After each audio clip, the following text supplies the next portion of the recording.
In a significant escalation of the nearly three-year-old conflict in Ukraine, Russia has launched its experimental hypersonic ballistic missile, Oreshnik, against the central Ukrainian city of Dnipro, marking a new phase in the warfare technology being deployed.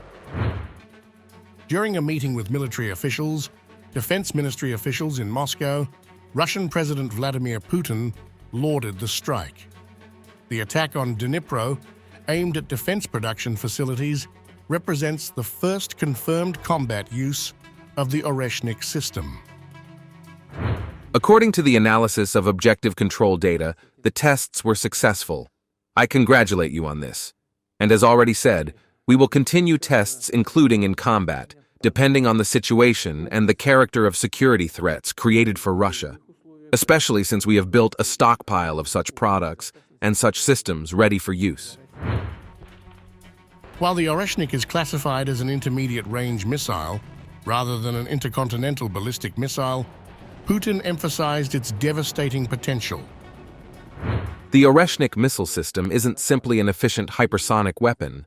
Thanks to its power, particularly in the case of its massive use in combination with other precision long-range weapons that Russia has, the results of its use against enemy targets would be comparable in effect and in its power to strategic weapons, although in fact, the Oreshnik system is not a strategic weapon.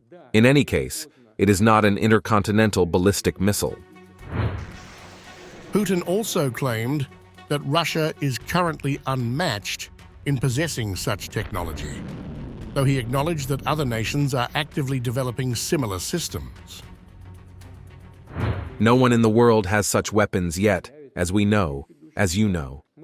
Sooner or later, other leading countries will also get them. We are aware that they are under development, but it will happen tomorrow, in a year or 2 years, while we have this system now. And this is important. Putin highlighted Moscow's commitment to expanding its missile program, underscoring the importance of serial production of the Oreshnik system.